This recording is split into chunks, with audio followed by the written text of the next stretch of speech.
Good evening. Welcome to the fourth Berges lecture for fall 2009. Our speaker tonight is Barb Porter, Vice President, Business Development and Customer Service, as you can see, at Nicor, Inc., one of the nation's largest gas distribution companies.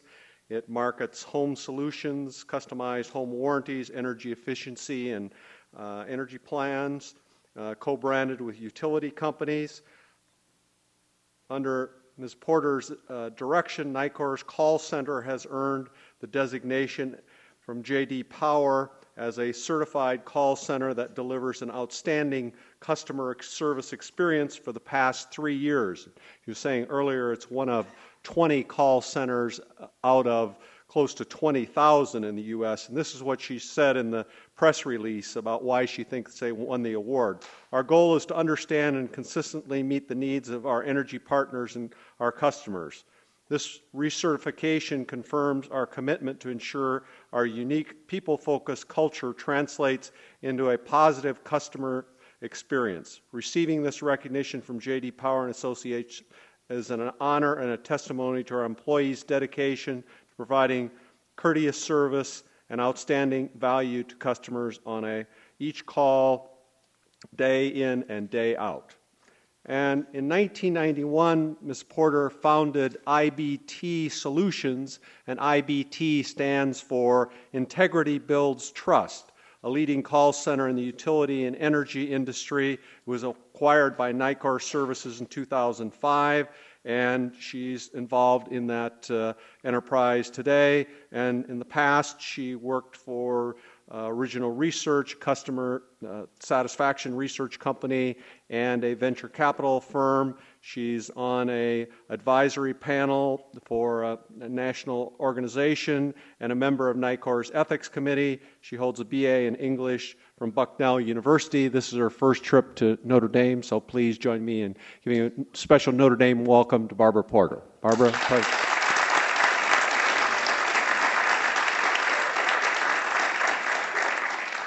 Thank you, Professor Murphy, and thank all of you for coming here tonight. I really appreciate your time. And tonight I want this to be interactive, and I want to share some stories, some ethical dilemmas and ethical decision points that I've encountered in my career as a small business owner, growing a business to where eventually selling it to a Fortune 1000 company. But before we get started on that, when Professor Murphy first contacted me to participate in this lecture series, at first I didn't think I'd be a right fit because I'm not a CEO. I'm not a CEO of a big corporation. I'm not the CEO of some technology startup or even a dynamic CEO who's written a book or done some major turnaround. But the more I thought about it is there aren't going to be many of us that really have those roles and positions. So the majority of you are going to be like me. You're going to find yourself in a situation where you're going to have a chance to make a difference in the lives of people around you a little bit every day. And the way you do that is when you start to understand the consequences of your decisions to those that you work with.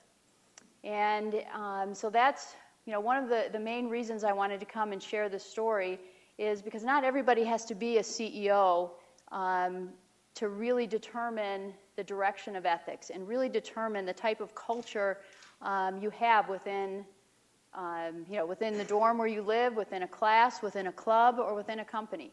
So we're going to talk about leadership, and it's key in instilling an ethical culture into any organization. So with that, I want to start with an introduction, and I know what you're probably thinking. You came here just to sit and take notes, but this is going to be a little bit different. So what I would like you to do, we're going to do a little experiment that is going to give an example of how you can create and build a culture, and you don't need a lot of time to do it. So what I'd like you to do, and I know people are pretty spread out, But I want you just to find somebody that you don't know and just introduce yourself. You know, kind of at church when we say, you know, peace be with you. So just don't go walking up and down, but just get up, find somebody, and just introduce yourself.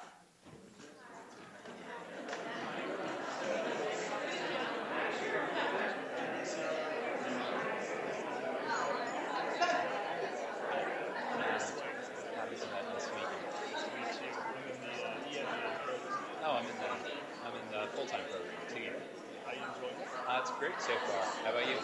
All right. Now this is the hardest part, is getting everybody back together. So if you'll get back to your seat.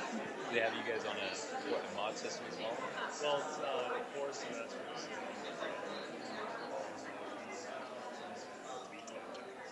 All right. So that was pretty typical, right? It's what you expect when you meet somebody. So when you first meet somebody, you shake their hand, you say hello, you know, you introduce yourself, this is who I am, you know, I'm a junior, I'm a senior, or, you know, I'm from Chicago. So now what I want you to do is I want you to do the same thing, but I want you to greet that person as though they were a family member or one of your best friends that you haven't seen in 2 years. All right, so come on, everybody get up. We're going to try it again.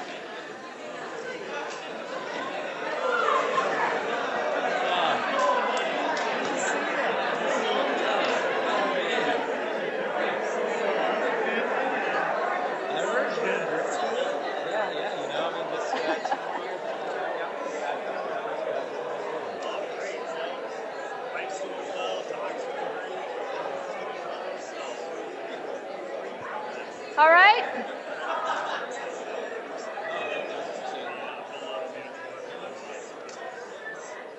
Good job, everybody. Now let's get back to your seat. That's what we do. So it's nice that you get. Yeah, it's nice to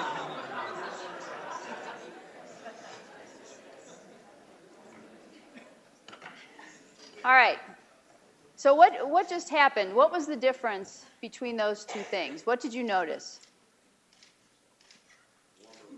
A warmer feeling, right?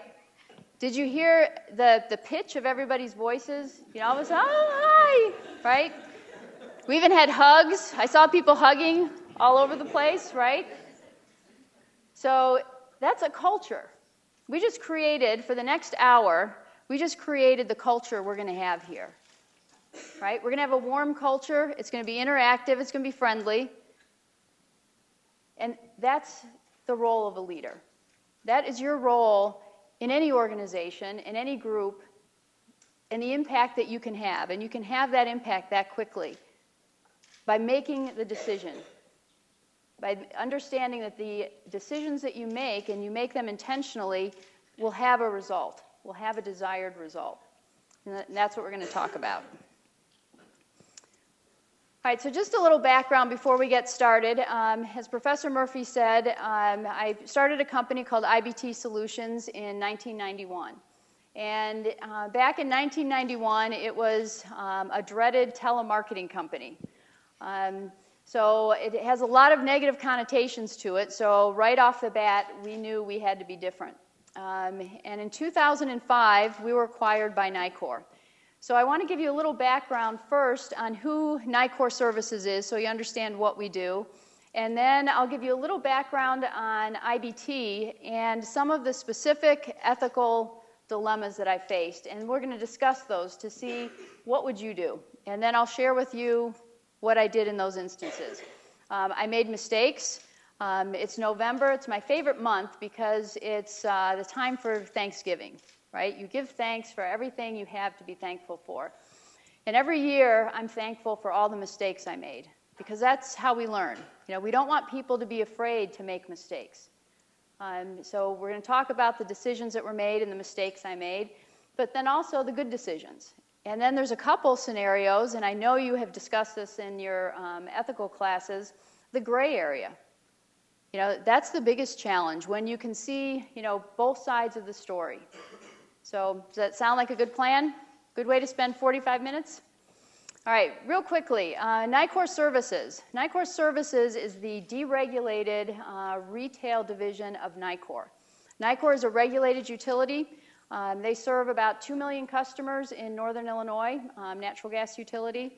About $2 billion in revenue, I think about $180 million in bottom line last year. And our group provides warranty and energy efficiency, so energy-related products and services to utility customers. In 2005, as I said, Nicor acquired IBT, which was an energy call center. So we sold natural gas, electricity, propane, and energy-related products and services like the warranty products and services that I just described. And so how we do it and where the call center fits in is, let's see if I can point. When a customer moves into a new home or a new apartment, you call your utility to establish service. And our group specializes in customer moves. So utilities across the country will outsource their move calls. So if somebody is moving into a new home, they call the utility, and that call comes into our call center. So the first thing we have to do is we have to take care of the reason that customer called in. We have to establish their utility service. So we turn on their natural gas or electricity service, or we transfer service. If you're moving within the same service territory, but you're moving locations, we transfer that service. And then what we do is we establish other connections. On that same call, so you've called in just to turn on your natural gas or your electricity, and on that same call, we can also establish your phone, cable, and internet. So it's a convenience to customers. You no longer have to call all those different companies and wait on hold and establish new service. We can do that for you all on one call. And at the end of that transaction, up here is we offer our co-branded warranty products and services. And the reason we do that is that we found that when customers move, it's the best time for customers to make decisions to buy our types of products and services. So they're buying warranties or insurance type programs for the equipment in their home, for their furnace, their air conditioner, their appliances, their washer and dryer. So customer calls in, and we've offered plans, and 20% of customers say yes. So of all the calls we handle and all those moves, 20% of our customers say yes. So we send them out a welcome kit, and in that welcome kit are marketing materials that offer our other products and services. So that's another touch point. And then the customer calls in to schedule service. So today, they came home from work, they turned on their furnace because it's cold, and their furnace wasn't working, so they call us, it's the same call center, and they call us to schedule service. My furnace isn't working, can you have somebody come out to check it? So we schedule the appointment and send the technician out to meet with that customer, and the technician delivers that service in the home, and after he's done with fixing the piece of equipment or maintaining it, he also leaves marketing materials that offer other products and services with our 800 number. So then the customer calls in again when they need service or if they have a billing question, and we take care of that billing question, and the circle continues, right? So every time a customer calls into the call center, it's an opportunity to establish a relationship with that customer. So that's what we currently do at Nicor National. Just to give you a little framework and a background on what our call center does. Any question on that so far? Okay. All right, so how did a small entrepreneurial business and company come to be acquired by Nicor? We believe that for a business to be sustainable, there has to be a higher purpose. It has to be more about more than just money. And I've learned that from experience. We all hear about the golden rule, and our parents and grandparents tell us things as we've grown up. But what they say really matters. And something my grandfather always used to tell me was, Barbara, you can't be so motivated by money. If all you want to do is make money, you're never going to get there. But I was really motivated by money. I could not wait to get out of school. I graduated high school in 3 years, graduated college in 3 years, because I wanted to get out and I wanted to make $1 million by the time I was 30. Don't know why. I mean, there wasn't any pressure on me to do it. It's just something I wanted to do. I wanted to make money. And so I started my first business when I was 24 years old, and it was a clothing manufacturing business. Had offices in Chicago and also in New York. It was a tough business for a 24-year-old, but I learned a ton. I call it my MBA of hard knocks. In 1989, again, now remember, my pure motivation for starting this company and for continuing to grow this business was to make money. And I ended up losing everything. I lost my apartment in Chicago, my condo in Chicago. Lost everything that was in it. I actually had a sale where people came in and I sold my clothes, sold my furniture, because I had failed. So what was I going to do? I mean, it was all my own decisions, but I was so motivated by money that I lost everything. And so in order to support myself, I became a cleaning person. And I cleaned apartments in the city of Chicago. I wasn't allowed to go into, walk in the front door of, nice condos. I had to go in the back door. And I cleaned apartments, but I felt so good at the end of every day because I was accomplishing something. I could see what I was accomplishing. But, as I was cleaning apartments, my grandfather's words just kept coming back to me saying, Barbara, it has to be more. Has to mean more than just money. I mean, you have to make money, otherwise you can't stay in business. And so I started thinking about, if I ever started another business, what would I want it to be about? How would I motivate people?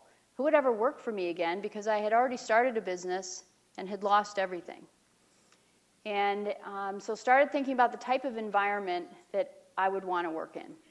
And I knew I wanted a positive environment where anybody could walk in the door and would provide a positive environment to succeed. Right? If you had the right attitude, you didn't need to have the right education, you didn't need to have the right experience, but if you had the right attitude, we could teach you to succeed. So in order for business to be sustainable, it has to have a higher purpose. So I learned from that mistake, and in 1991, when I decided to start another business called IBT, came up with a philosophy, just started writing one night. And we still use this philosophy today. It's been edited a little bit from help from other managers and coworkers that have helped edit it. But it's called Attitude, Respect, Results. And it starts with a positive attitude. We all have issues going on out in our lives. So what I wanted is that when people walked through the door at work, my commitment to them is that there would be a positive environment for them to succeed. So people would be telling them, you know what, you're great. You are one of the greatest employees in the world. That's why you're here. Right? So it starts with a positive attitude. Second is respect. It starts with self-respect. So self-respect is critical. For various reasons, a lot of us don't have self-respect. We don't even really think about it. And so it's important that we start teaching people how important it is not only just to respect each other, but to first respect yourself. Then we work in a very diverse workforce and work environment, so we want to make sure that we're respecting our coworkers and respecting that diversity and the difference in backgrounds. And lastly, respecting your customers' time and your customers' opinions, that we're listening to our customers. And that if we had this, great positive attitude and high energy like we just had at the beginning of this, and respect, that the results will come. I mean, you have to have results. You have to be able to make money and pay your bills. But if we could find people that understood that philosophy and believed in it, that's how we would motivate people. It's not about the money. Money's important because it helps you get places, it helps you pay your bills and grow your business. But attitude, respect, results. It's a philosophy that we've had for about 14 years. And what's just been really exciting is Nicor National just went through a whole new rebranding exercise. And attitude, respect, results is now the philosophy of Nicor National. So we're pretty proud of that. It's unusual to have that happen. All right, ethical decision points. Building a business, especially as a female entrepreneur, and I had a chance to have dinner with some of the female students here. But there's a lot of challenges as an entrepreneur or business person anyway. And then a female entrepreneur has some additional challenges. Not that they're any more difficult than anybody else, but there's additional challenges. And one is, how do you get funding? How do you go to a bank and with what? Back when I started this business, I didn't have any credit. Not because I hadn't paid bills or didn't have a credit card, but everything had been in my first husband's name. So when it was in both of our names back then, after we got divorced, all the credit went to him. So I didn't have any credit. So I had to come up with different ways of how to fund and start this business. And that's when you start thinking about what are you going to stand for, right? What are the different values that you believe in that you're not going to sacrifice to get where you need to go? And so the ethical decision points that I've kind of put out through the last 14 years is, first, it starts with you, right? It starts with each one of you in any situation you're in. It starts with your actions, your behaviors, and just as important is your inactions. I think we've seen a lot of that in the news today. You can be part of an organization, and if something is going on, let's take Enron, for example, or Bernie Madoff. If something is going on that you know is wrong, but it's not your responsibility, it's somebody else's, and you don't say anything, is that ethical? It's not your direct responsibility, but it's an interesting question. Is inaction unethical? You can't separate individual ethics and from business ethics. I tried it for years. In business, we prided ourselves on quality, on integrity, and trust. We didn't need contracts. Right? Contracts are only as good as the people involved. So we decided that we would choose people that we trusted. And so even with big companies like Nicor, we operated for years without a written contract. Wouldn't have done any good anyway, because we're going to do what we say we're going to do. And Nicor has similar values, and they did what they said they were going to do. So it worked out. But when you have personal ethics and personal challenges, those are going to affect business challenges. And same with business. If you have some questionable business ethics and business decisions, it's going to affect you personally. So you can't separate those two. And I learned that early on, but it was a hard lesson. Know the difference between right and wrong and act accordingly. We all know what's right and what's wrong, but do we act on it? And do we have the courage to act on it? We were talking earlier today about, what is ethics? And ethics in an organization, from my observations many times, is that if the majority says it's okay, or this is how we've always done it, then that makes it right.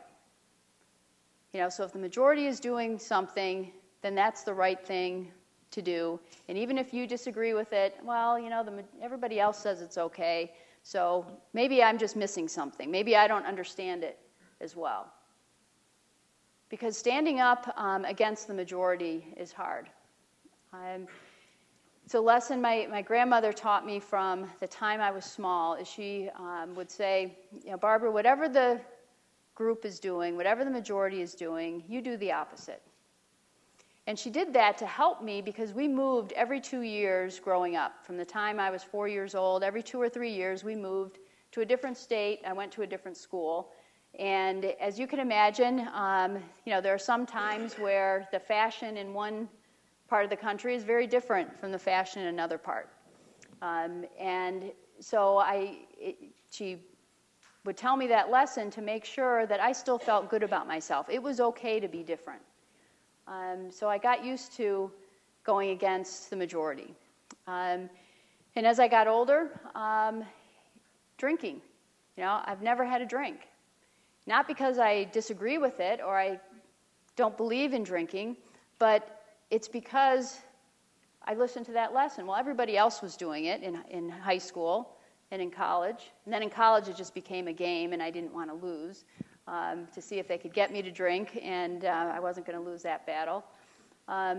Same thing with drugs. I mean, I grew up in the 70s, and it was everywhere, and it was easy, but I didn't want to be like everybody else. So standing up against the majority is hard. Sometimes it's not fun, but in the end, you feel better about yourself. You know you're doing the right thing. All right, so now we're going to talk about 3 examples where my ethical roadmap was tested. All right, so the first one is where I made the wrong decision. So I'll give you the scenario, and then we'll kind of discuss the pros and cons of it. So as I said, we were in the energy business. So we sold natural gas and electricity in the deregulated market on behalf of energy companies. And we had one energy company, a large utility in the South, and we were selling outbound. And one of the things we built our reputation on was quality. We recorded every single phone call, and we were known for our quality. That if we sent a sale to a customer, that the customer was going to know what they bought, and we sold it properly. It was in compliance. And got a phone call from the customer, from the utility, and they said they had gotten a couple of complaints, which, 2 complaints out of thousands of sales, that's not bad, but you still want to look into each complaint. And so we did, and listened to the phone calls, and the customer just didn't remember what they had agreed to. So we thought, okay, that's not bad, 2 complaints. Now at that time, I had a supervisor that worked for me that was an incredible motivator. He was young. He had started working with me when he was 17 years old. And if you've ever met somebody that can just walk into a room and just motivate people, just bring that energy up out of nothing. I mean, we had company cheers. He could walk in there and just get this sales team so psyched up, that every minute, every day was sales day, right? And had kind of taken him under my wing. He'd been with us for 3 or 4 years. And it was at the point where I really felt we needed him. We needed that high energy and motivating force in the call center. So got another call from the customer, and he said, we've got about 6 or 7 more complaints. So we started listening to the calls, and on one of the call, you heard our account rep put the customer on hold and ask the supervisor a question. And the supervisor said, don't worry about it. Just tell her what she wants to hear. Just get the sale. So, as you can imagine, I was heartbroken and very disappointed. So I went and talked to the supervisor, and he apologized. He said, I know, it will never happen again. I'm so sorry. And as I listened to more calls, it seemed to be a pretty frequent occurrence. So I had a conference call with the customer, and the customer said, Barbara, what are you going to do? So how are you going to make sure this doesn't happen again? How are you going to make sure that our reputation, because we're selling on behalf of that utility. So nobody knows IBT's name. It's the utility's name that's out there. So I told them that I needed about 3 days to review all of the calls and to meet with my team and come up with a plan of how we're going to make sure this doesn't happen again. right? So that's the scenario. So what are some options? Anybody? Okay, you can fire him, right? Are there any other options you can think of? Go ahead. Right. So we all make mistakes, right? So, I mean, one time, is it one time and you're out? Yeah. Further training, I mean, maybe it wasn't as clear as maybe you would perceive it to be. Right. Further training. Great. Yes. Or you could look at what the incentives are and maybe realign the incentives to promote more honest interactions. Yep. Great. Where were you 10 years ago? Great suggestion. Okay.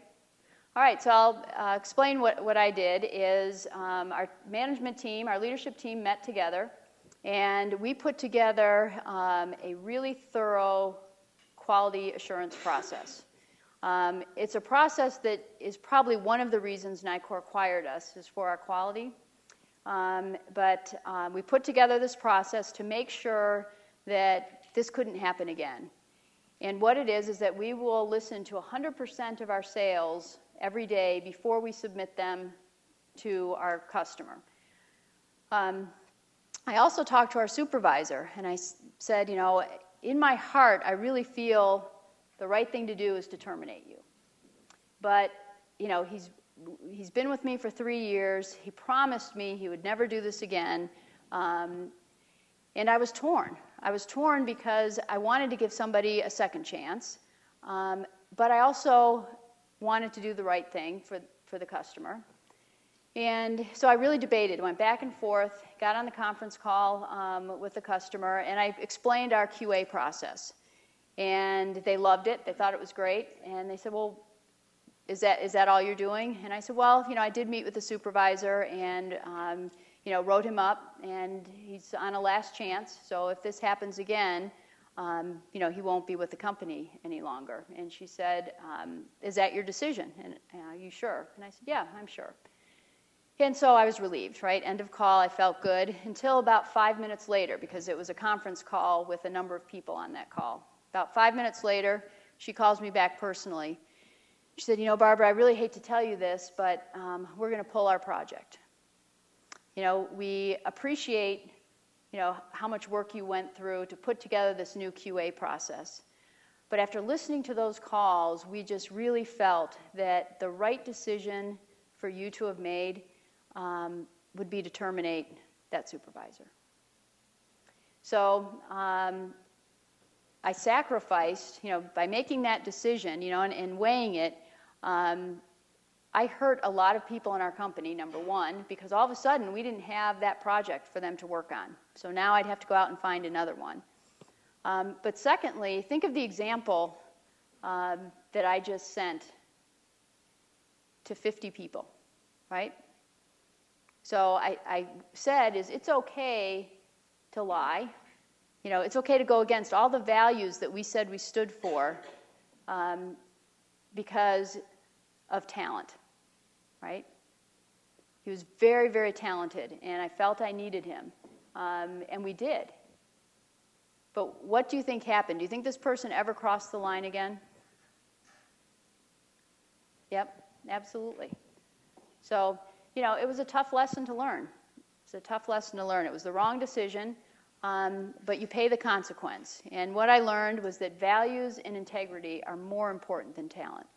There's a lot of talented people in the business world. There's a lot of talented people in this world, but values and integrity come first. Okay, the borderline decision. Trust. This is really a tough one. And this is one that at the time, it wasn't as hard of a decision for me. But thinking back on it now, I would make a different decision. But, you know, in the ethical marketing class this afternoon, the biggest challenge we talked about is the gray area. You know, it's kind of the black and white is really easy. You know, something's really wrong or really right. You know what the right thing is to do. But when you have those gray areas, it's a tough call because you can see it from both sides. So here's the scenario. Now remember, we're a small, boutique sales center that specializes in the energy business, and it's in the mid 90s. So unemployment is really low. So the last job you want is to be in a call center, is to be telemarketing, right? Making outbound sales calls. So attendance was a big challenge. I mean, there were days where 20, 30% of the people wouldn't show up to work. And there was nothing I could do about it, because if you terminated them, they could go get another job, and then you'd have to train people all over again. So a very different environment.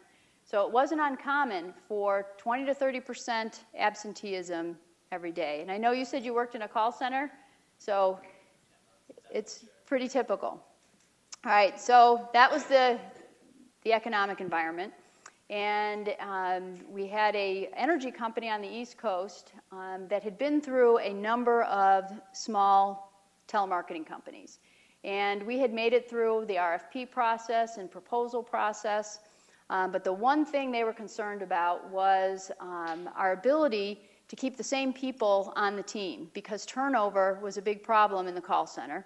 So she wanted to come out and do a site visit to make sure that we had enough people and to meet us face to face to make sure we could deliver on those commitments.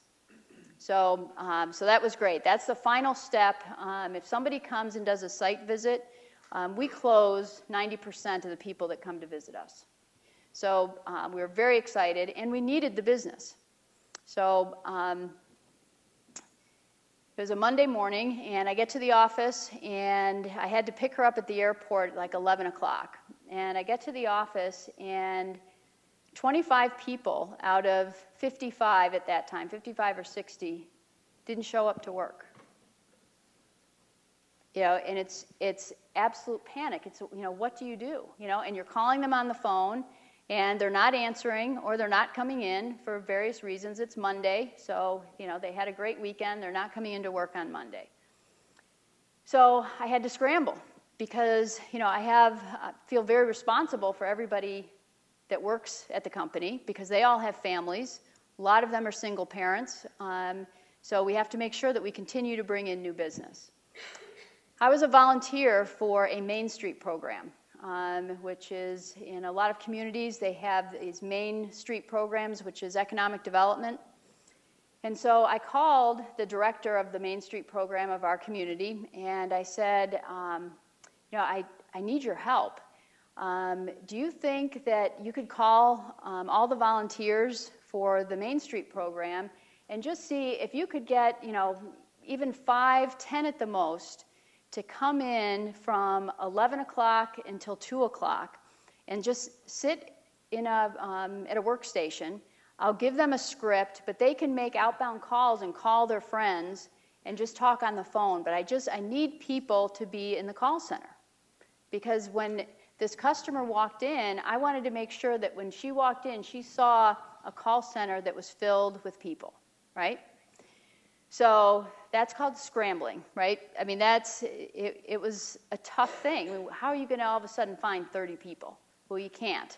So I thought, well, I'll call on volunteers, people that I volunteer with, to see what would happen. So I told our operations manager that I made this call, and we might have a couple of people that will come in and at least fill those seats. Because when you're building a business, it's about trust. And when you're a small business, somebody has to believe in you to give you that chance. So they're going to say at some point, okay, I trust that you're going to do what you say you're going to do, and we're going to give you a shot. So I knew that if we had this shot, if we had this opportunity, I knew we could deliver. I knew we could deliver what this customer wanted.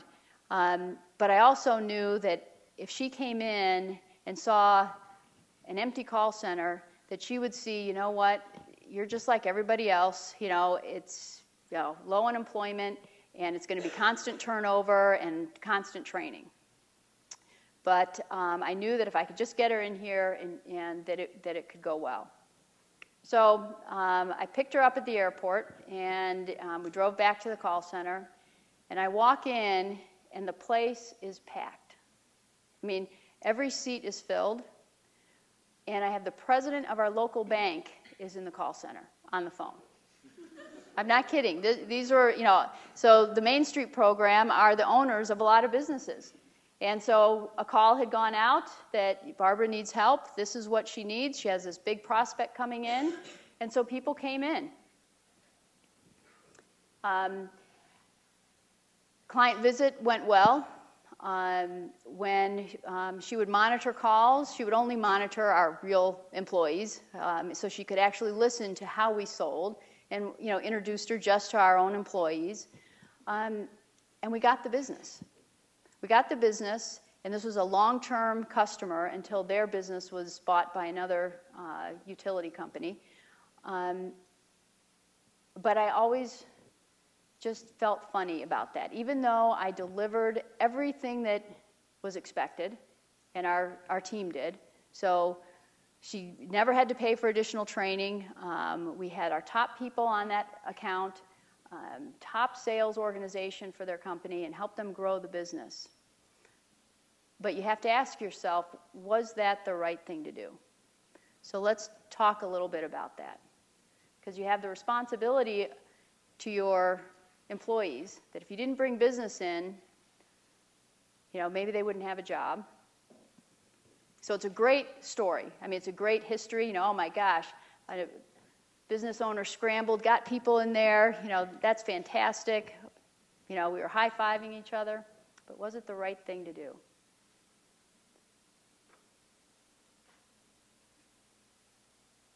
What would you do? Anybody? Was anybody hurt? Right? We talk about that. Right? How do you rationalize ethical decisions?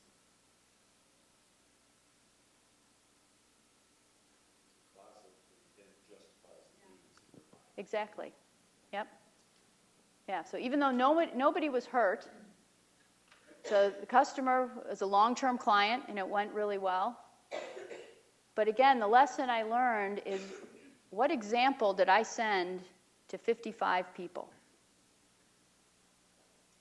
That it was okay to be deceptive if it worked out all right. What if it didn't? So looking back on it now, I would have made a completely different decision. Completely different. When I picked her up at the airport, I would have told her exactly what was happening in the story, and I would have asked for their business anyway. And I probably would have gotten it anyway. But those are the kind of real-world dilemmas and ethical dilemmas that come up when you are responsible to make sure people stay employed and they're putting food on their table because of decisions that you make. Okay.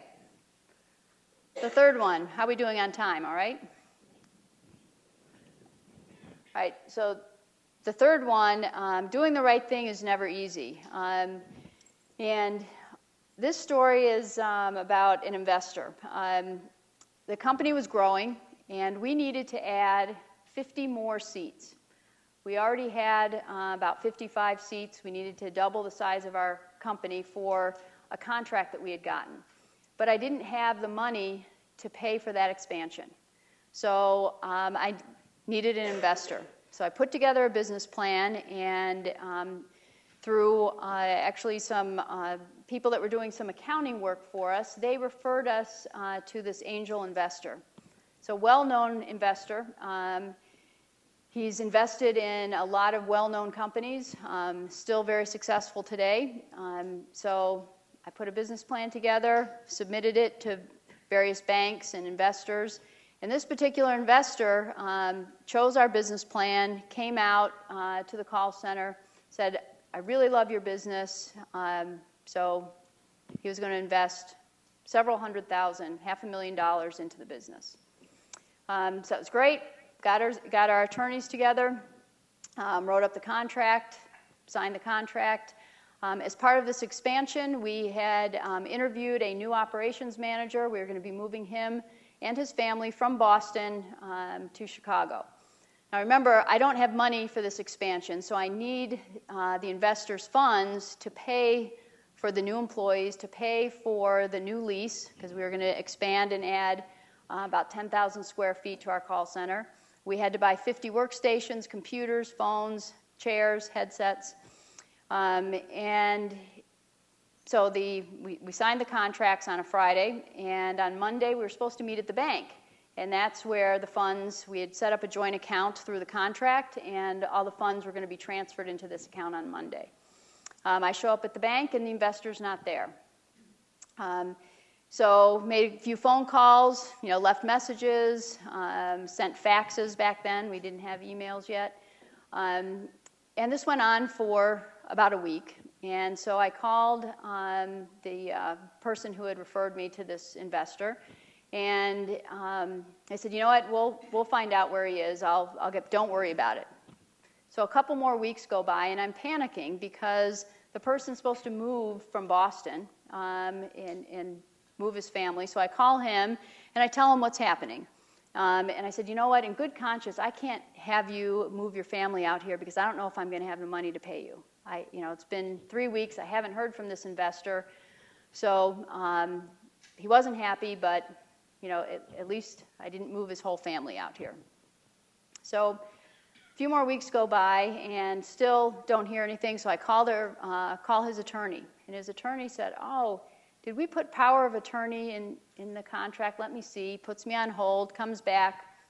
I'm sorry, we didn't put power of attorney. He does this every once in a while. He goes on binges and disappears for a while. But the good news is that when he comes back, he'll feel really badly about it, and you'll get even more money than what he committed to, right?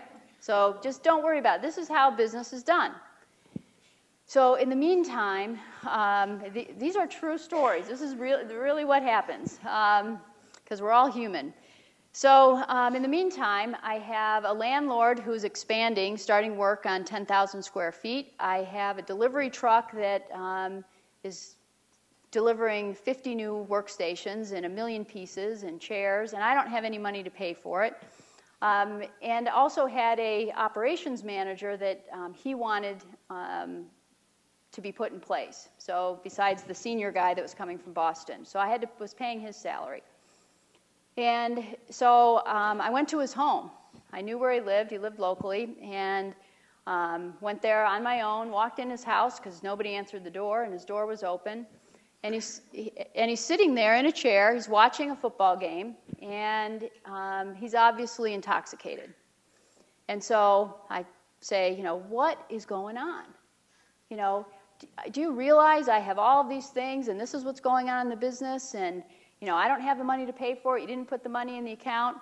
And he said, well, what do you need? I said, we need $100,000 to pay a down payment on the equipment. So he gets up and he gets his personal checkbook and he writes me a personal check for $100,000. Kid you not.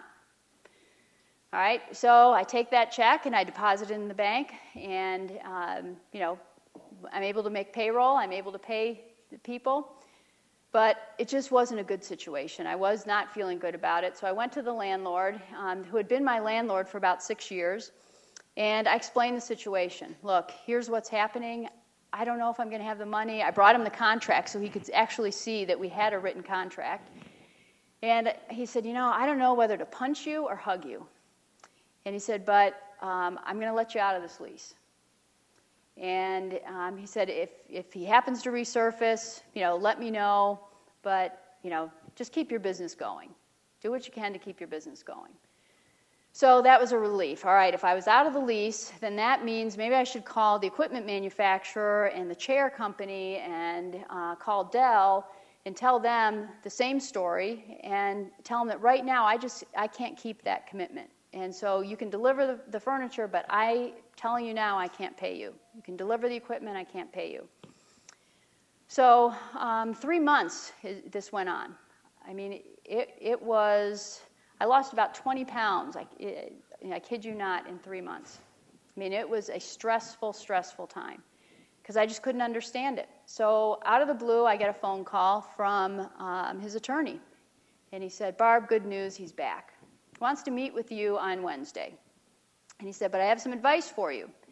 Whatever you do, do not mention what has just happened over the last 3 months. You know, we've been through this before. Don't mention it, and he will give you, as I said, more money than what he committed to before. But just don't mention this situation. And I said, well, how can I not mention it? I mean, we just went through hell. How can I not mention what he just did? They said, Barbara, this is just how big business is done. So in my mind, I'm thinking, all right, you know, maybe what do I know, right? Not a sophisticated investor, never had investors like that. Maybe this is, all right, how it's done. So he was coming in on that Wednesday, and I had stayed up all night just agonizing over what I was going to do. Because remember, my bank account is empty, right? We need the money to expand our business. I already have a home equity loan, you know, so the bank owns your home. Your savings is already invested in the business. So the money you have, you know, money does not come from budgets, right? We need to get that straight first in the corporate world.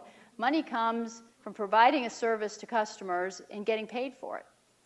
And so he comes in on Wednesday and comes into the conference room. And I'm scared, I will tell you that. I was scared, I was nervous, and I had the managers at the office next door just in case, because I didn't know what he was going to do. And so he said, you know, so how's it been going?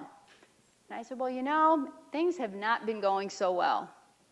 You know, for the last 3 months, and I kind of went through all the different things. I had it all written out. And he laughed, and he said, I just wanted to see what you were made of. I just wanted to see if you could figure your way out of this. So now that I know you can, you know, where's the business? How are things going? What do we need to do? And I said, you know, I've decided I don't want to do business with you. And he went ballistic. I mean, literally every swear word you can think of, the top of his lungs. And he called his attorney right in front of me, and he said, you're not going to believe this, but she just told me she doesn't want to do business with me. And he said, I want you to ruin her. I want you to sue her because she took my money. Because remember, I had gone to his house, and he had written me a personal check for $100,000. So he wanted his money back, and he was livid. So he walked out the door, and everybody cheered. Even though it meant it could have been, and in all rights should have been, the end of our company, because we had no investor, we had no money to invest in the growth, and the contract that we had been awarded that was going to allow us this growth, I didn't have the money to be able to accept that contract. So it was tough to walk away from growing your business, you know, getting the money you needed. But with a partner like that treated people the way he did, that couldn't be depended on, it just didn't match our values. It didn't match our philosophy. So doing the right thing is never easy. It was a really tough decision. But we survived. Obviously, we did survive long enough, I think for about 5 more years after that. So we made it through. All right. How much time do we have? A couple minutes? 5 minutes? Okay. Do you need, in addition to questions, or do you want to open it up to questions? It can go either way, because this is, what the rest of this is just a roadmap of how you then build an ethical culture in an organization, in the actual roadmap. So it's up to you, whatever the time is, or we can do questions. Why don't we move questions? Okay. Maybe you can use some of Yeah, the slides. absolutely. Okay. All right. Any questions? After those incredible stories, there's no questions? I find that hard to believe. Yes? Yeah, hi, I'm an MBA student, and I'm interested in entrepreneurship too. And so I listened to your stories with a lot of interest. And the one thing when you were talking about, the situation where you had to decide on bringing in those people to your call center. Excuse me. A lot of the things I've read says that as a new entrepreneur, you really got to build yourself up and kind of make yourself look bigger than you really are. Yeah. And I can see the dilemma that you're in, but do you think that if you had lost the business, it still would have been the right decision? Like if you hadn't brought those people in? Yeah, obviously I have hindsight, right? Because everything has worked out. But I think that I would have either found somebody else or would have been able to convince that customer. And that's what I was talking about earlier when I said, as a small business owner, it's about trust. It's about somebody's willingness to trust that you're going to deliver what you promise. And people will take a chance on you. They really will when you find that right fit. And it's all about relationships. And I think that's what it comes down to. And if I would have been honest and said, here's what's happening, and we would have lost the business, would it have hurt? Yes. But would we have survived? I think we would have. We would have found another way, another company, another way to survive. Thank you. Mm-hmm.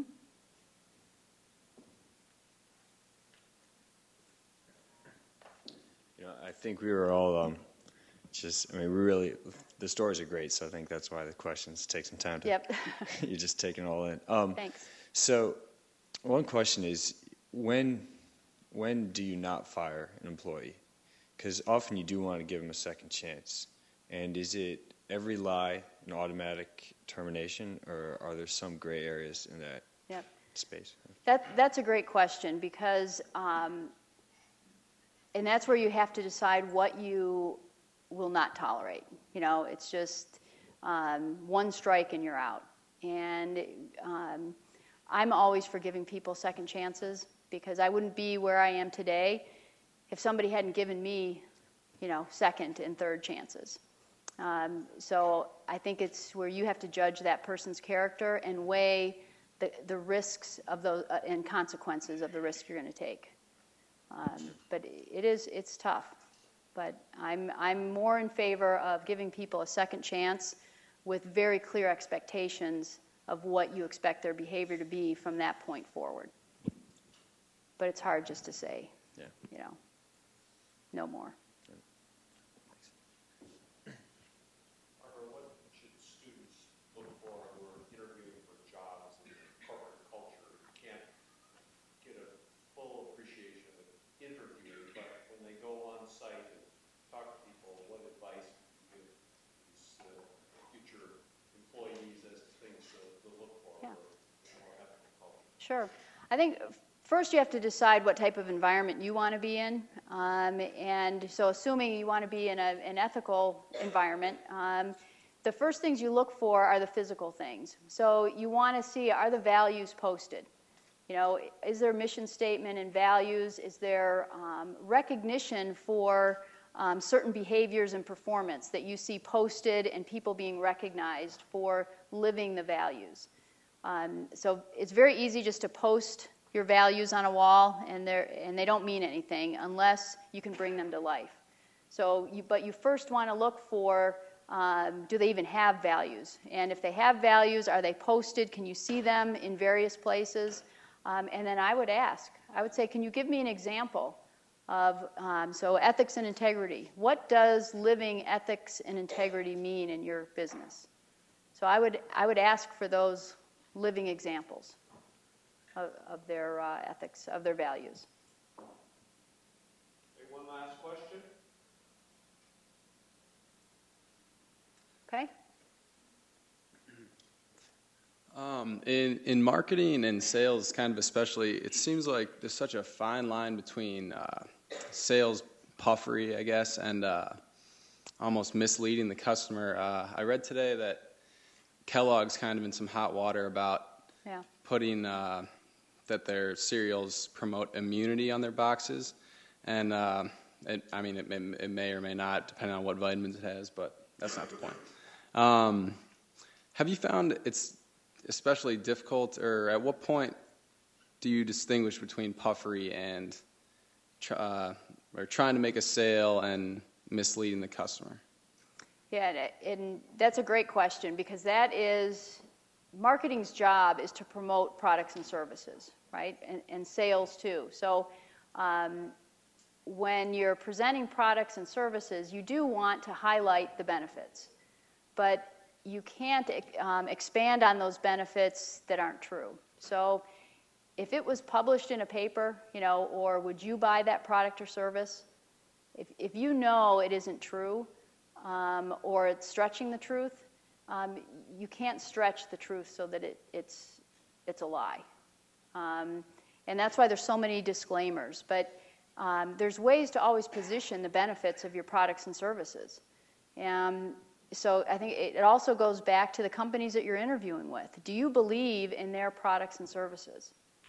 And if you don't believe in them and you don't think they're quality products and services and they deliver what they say they're going to deliver, then you probably don't want to work there. So it's first having an understanding of that company, but that's a challenge, and it's a challenge for anybody that's in marketing or in a sales environment. Is that there is that fine line, because you have your goals that you need to meet, but how you meet those goals is so important. That's where the long-term decision making comes in, because a lot of those decisions are made for short-term reasons, because they need to hit goals, they need to hit that quarterly number. Does that answer your question? Yeah. Okay. Great. All right. Thank you very much. Appreciate it.